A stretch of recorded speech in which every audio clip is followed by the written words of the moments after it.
Hello, ladies and gentlemen, welcome back to the channel. My name is Mark Roden, and today we are going to be going over the top 15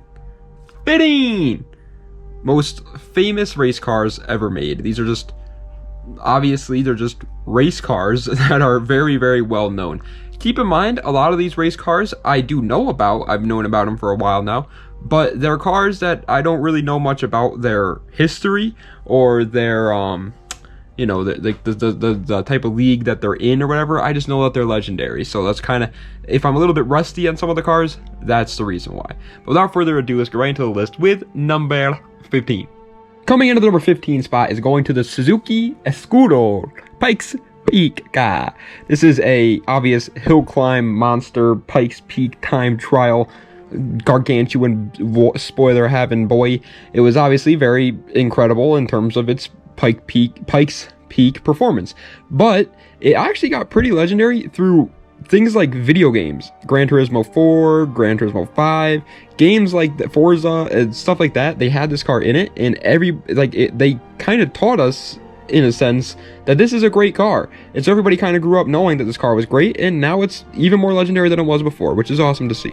Another car that has definitely stood the test of time, and a lot of young people are starting to learn about it, and definitely is increasing its popularity, is number 14, which is the Lancia Stratos HF Integrale Evoluzione. I'm just going to call it the Evo, but because I don't speak Italian that well, but yeah, it's the Evo Delta. This thing is probably, in my opinion, one of the most legendary hatchbacks of all time, period. Its rally prowess was definitely very good. Lancia in general has a very good rally history behind them, and the Delta is definitely one of their great ones. I find it kind of weird that this one's so popular since they do have a lot of very, very good rally cars, but hey, it's a good car. Coming in at the number 13 spot is a car that's unlike the other two that we just talked about, whereas a lot of older people know more about this car than the younger people. It's the Porsche 956. That is not to be confused with the 959. That is a completely different car, and the 959 is definitely incredible, but I wouldn't say it's one of the most legendary race cars. The 956, however, was a Group A, if I'm not mistaken. I think it's a Group A race car that just did really well. It raced in the same kind of series. I don't know if it was at the same time, but in the same series as the Sauber Mercedes 787B, cars like those, and it's incredible. There's a bunch of companies that made versions of the 956 to make them even faster, which was also insane. There's so many different 956 records that were broken. It is crazy. Coming in at the number 12 spot is one of only few. I think there's only 3 total cars on this list that are pretty much just stock cars that were turned into amazing cars. It's the Nissan Skyline GTR R32. Listen, you can hate JDM as much as you want. There are a lot of people out there that say JDM is overrated, and I agree. JDM is overrated to an extent. However, the R32 GTR, what it did, its performance, and when it came out, the insane domination that it had on the motorsports world will never be forgotten. This car is incredibly popular, and even though most people only know it because of the RB26 and they just like that GTR name, it also is an incredible race car. Number 11 is another one of the cars that are kind of like race car versions of normal cars, the Dodge Charger Daytona. This thing, I actually just did a poll on my channel earlier to see if you guys knew this little fun fact, but this was the first car in NASCAR, at least, to break the 200 mile per hour barrier, which is incredible. The normal stock car version of it did not. It was only the race car NASCAR version, but that's still incredible. This is the Charger with the massive spoiler on the back of it. The King from Cars movies drove this, which is in real life Richard Petty, but yeah, he drove it. It's an insanely popular, legendary car, and especially if you're an American. Speaking of race cars that are incredibly famous if you're an American, the Ford GT40. As of now, I feel like most of the world kind of already understands why the Ford GT40 is so, beloved. But if you don't, it was the first time that Ford entered into the Le Mans and dominated. They did insane. They won back-to-back championships over and over and over again. They were getting fastest laps. They were getting 1, 2, 3 finishes with this car, and they were smoking Ferrari, which is obviously Ford versus Ferrari, the whole purpose of that movie. But yeah, it truly was incredible what they did at Le Mans. Have we seen it since then? Yeah, there's been a bunch of Le Mans cars that have done just as well as the GT40, if not even better. But the Ford GT40 did it first, and it came from such a unassuming vehicle. Number 9 is another car that's pretty much a stock car turned race car, the BMW M3 E30. The M3 E30 was dominant in whatever it entered.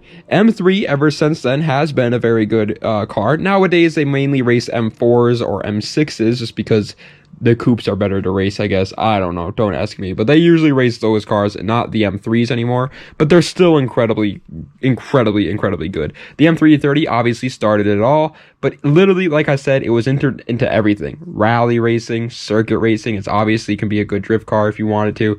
And it dominated in every single one. It was incredible. God bless BMW.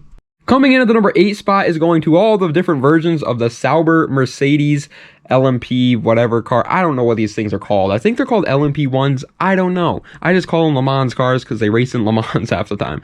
But there's a bunch of different versions of a Sauber Mercedes. There's like the C9, the C11. There's a couple of others.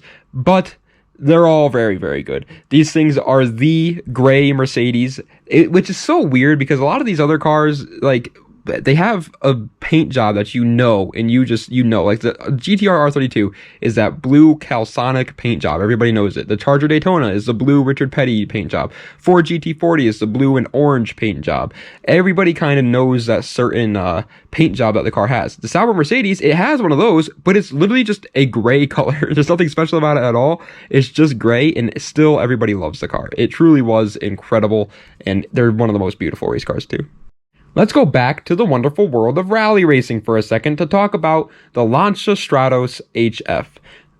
God bless Lancia back in the freaking back in the olden days was insane, by the way. Where did they go? They used to make some of the craziest cars. This is the last time we're going to see Lancia on this list, spoiler alert, but the Lancia Stratos HF is a much smaller, much more nimble, much more lightweight car than the Delta that we talked about earlier, so that's why I put it significantly higher. I think the Lancia Stratos is way more legendary than the Delta HF. But either way, they're really good. They're both really good. But even if you don't want to talk about either of those cars, Lancia still had the Rally 037 and the Delta S4 in their lineup, by the way. They had insane cars. Coming in at the number 6 spot is a car I feel like everybody knew was going to be on this list. They just didn't know when. And here it is, the Mclaren F1 GTR. I'm going to talk about the Longtail, and in the background is going to be videos of the Longtail, but to be honest with you, any McLaren F1 was a very legendary race car.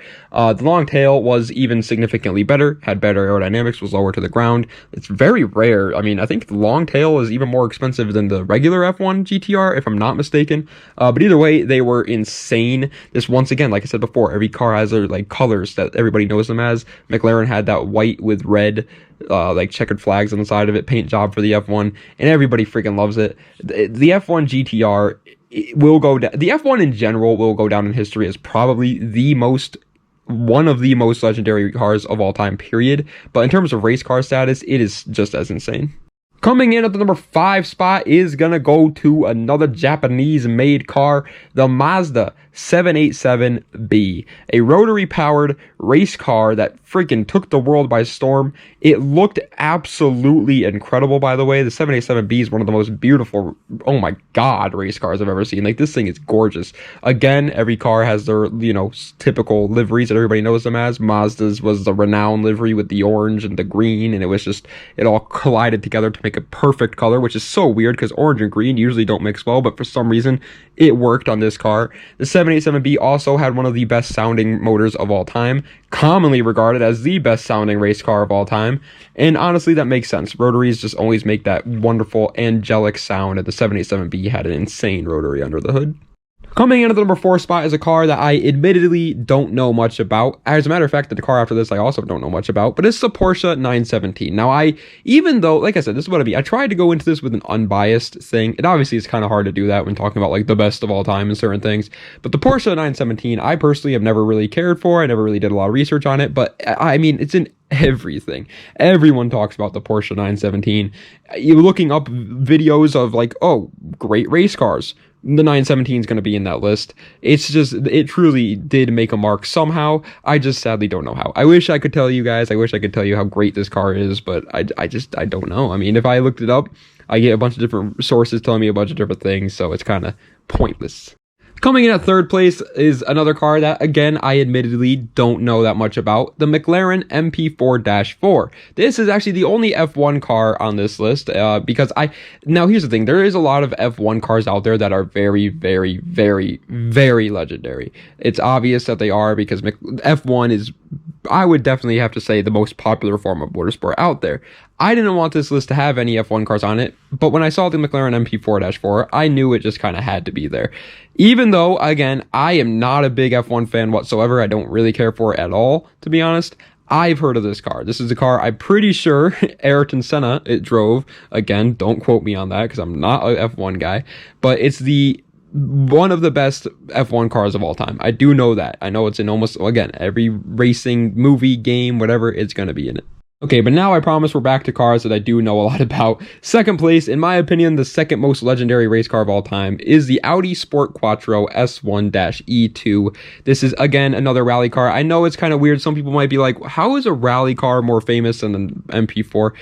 Because it is. Dude, if you just look up anything about motorsports on YouTube or on the internet, this car will be there. It is, if this car didn't exist and it didn't do what it did, I don't think rally racing would even still be alive. I'm not even kidding. I think rally racing, well, obviously it would still be a thing, but I don't think it would have nearly as much success as it does now. People that have no idea anything about cars at all know about the Sport Quattro. This thing is insane.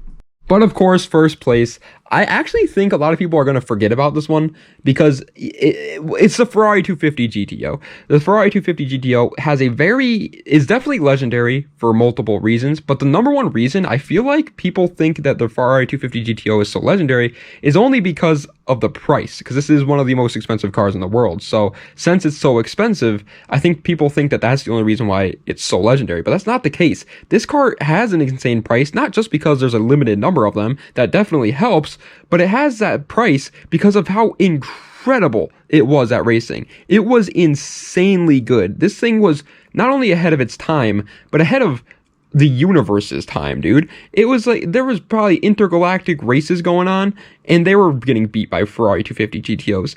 They were insanely, I'm not even a Ferrari guy. As a matter of fact, I hate Ferrari because they don't let you modify your car, and I think that's absolutely ridiculous. But the Ferrari 250 GTO, like I said, will go down in history, in my opinion, as the most legendary race car of all time. Unless we see something very in the near future that is even better than this car, I don't think it's ever going to be beat. But thank you very much, ladies and gentlemen, for watching today's video. I hope you enjoyed. If you did, please be sure to like, comment, and subscribe to the channel for more content just like this. Also, of course, let me know what other videos that you'd like to see in the comments down below. Thank you guys so much for watching. Let me know of any legendary race cars I missed, because there are a lot, for sure. There's a lot of race cars out there that did insane things. So let me know what things that you think I missed. Let me know what stuff I got wrong, because there's definitely going to be a lot of that in this video too. Again, there are some cars in here that I know nothing about. So keep that in mind. Don't get too angry if I'm spreading misinformation.